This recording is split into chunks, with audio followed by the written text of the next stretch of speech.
Times an exciting game. Reagan, Mies, and the rest accused us of insincere mischief-making. Nothing could be further from the truth. We were angered by the arbitrary use of brute force by state law enforcement and by the dissembling opportunism of the politicians. Those were our thoughts, even as there were concurrently moments of lightheartedness. As the park took shape, Michael Delacour rented a huge flatbed truck, and one day he asked me to drive it to the city to pick up the playground equipment. I guess I objected strenuously. I certainly should have. I had never driven a truck. But Mike said I could, and I should. So I drove the truck to San Francisco, and the equipment was loaded and tied down, and I returned to Berkeley. Then, a few blocks from the park, I hit a car, denting its fender. The driver jumped out. Mike. Oh. Wait. Just speak little into lower. the mic. Okay. Closer to the mic. I hit a car, denting its fender. The driver jumped out, looked at the dent, and said, "It doesn't matter, it's all right, don't worry." That was one of the best of times for me.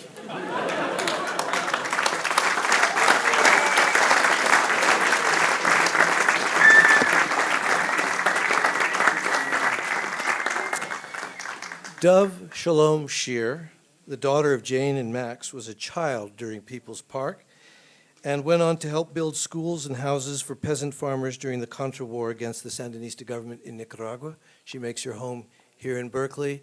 Please welcome Dove.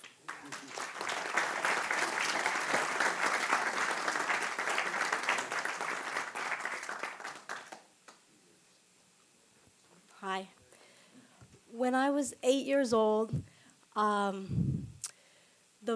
where the park is now was a dump. There were old cars that were rusted and trash that people left there, and there were the remains of the houses that had been knocked down. And when it rained really hard, the basements of the old houses would fill up with water. And I remember one time we got an old mattress and threw it into one of the enormous puddles and got a stick and jumped on the mattress and pulled along and sang sea shanties and talked about going down to Davy Jones' locker. And then one Friday, the Barb came out on Fridays, and my parents ran the Berkeley Barb, and they put a notice in saying, "Everybody come to the park, come to that dump, and let's make a park." And tons of people showed up, and they showed up for weeks, and they worked really hard. And I remember we didn't have bulldozers or anything like that. They had to break up the concrete with sledgehammers and pry it up with picks, and then people got in a long line. We had to get the concrete to the sidewalk where it could be taken away in a truck. And so there's a long line of people heaving chunks of concrete. And I wanted to be one of the people heaving the concrete, but they said I was too small. And I also remember the soup in the trash cans. The trash cans were clean, people. They were brand new, okay? And everybody brought, it was like stone soup. You know, everybody brought something and put it in the water, and we made a fire and put the can on the fire. And if I really concentrate and think, I can remember the taste of that soup. And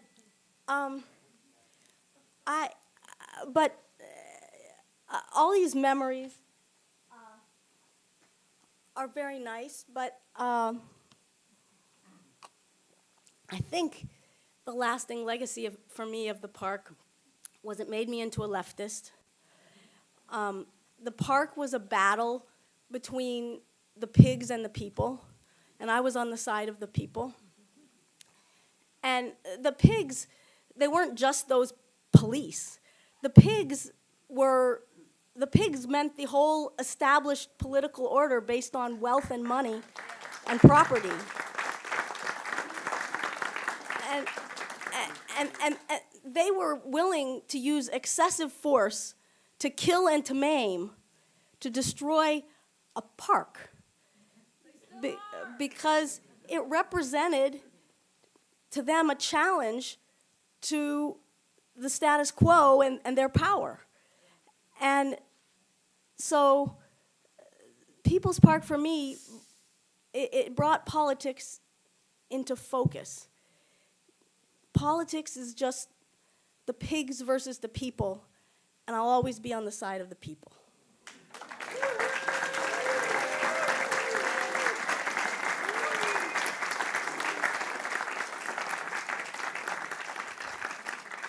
Nacio Jan Brown was a 26-year-old photographer in 1969, and he took many iconic photos of the upheaval, including the famous photograph of the military helicopter spraying CS pepper gas indiscriminately over the Berkeley campus. School children in elementary schools a mile and a half, 2 miles away, began retching in their classrooms. I was in Lower Sproul when that occurred. 1 out of every 5 photographs in the book we've just published, The Battle for People's Park, Berkeley, 1969, was taken by this young, enormously talented photographer. His memories are really important. The photographs didn't lie. Welcome, Nacio Jan Brown.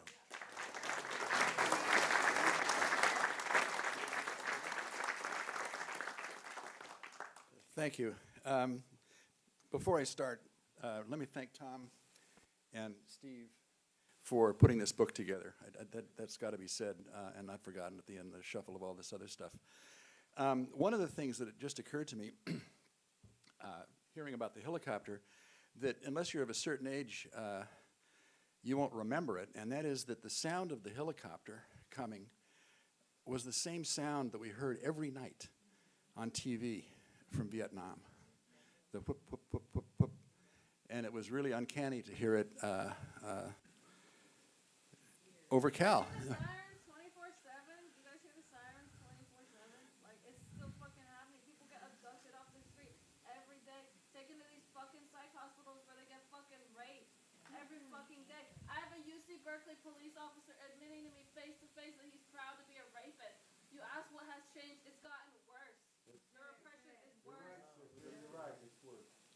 If you could please hold your comments and questions till after the speakers speak, I think that would be best for the enlightenment and illumination of every issue on the table and those that are in the air.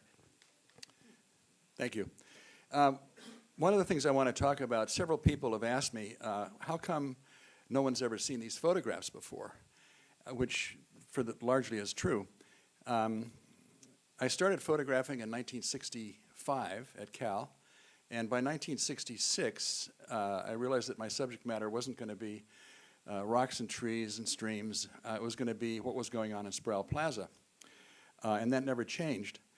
I photographed from 66 on, as I said, and by 1969, I was looking for a way to get my photographs introduced to a photo agency in New York called Black Star, which was a prestigious photo agency.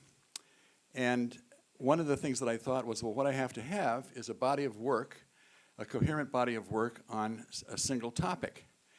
And I'm going to shoot it in color, because that would be the preferred medium. Black Star would sell to Life, and it turns out that they sold mine to Paris Match.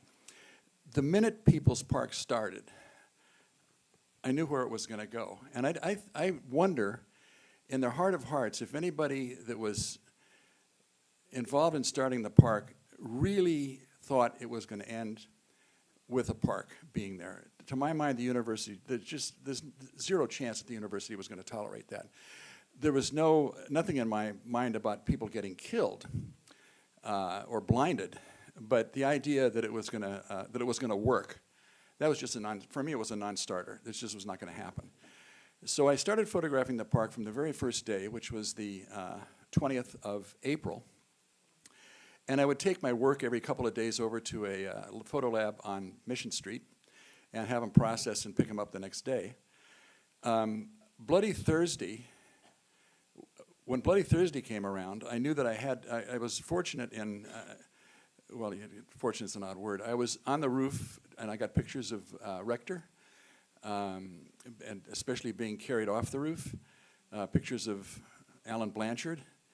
And at that point, I knew I needed to take the pictures over to Rommel, the processing place, right then, and send them to Black Star, because this was news. So I did, and I sent this stuff off to Black Star, and they sold a nice 4-page spread to Paris Match. But they didn't send me the pictures, the slides back, and these were original slides. I didn't want them. I didn't expect them to send them back, because what they do is they keep them in their catalog for, selling again and again and again. It was probably 25 years later that I got the slides back, and at which point it was ancient history, and so they just went into a drawer, and I never looked at them. And in fact, I didn't really look at them before I sent them very carefully. So I didn't know until this book came up what I had, because there was never any particular reason to dig out the pictures. So again, thank you, both of you, for providing a reason for me to dig this stuff out. The thing that changed for me in People's Park, and Jane Shearer alluded to this, up until People's Park, one of the aspects that didn't get talked about a lot was that demonstrations were partly a lot of fun. It was cops and robbers, and we were the good guys, and they were the bad guys, and we would run around, and if you had a mind to, you'd throw a tear gas canister back.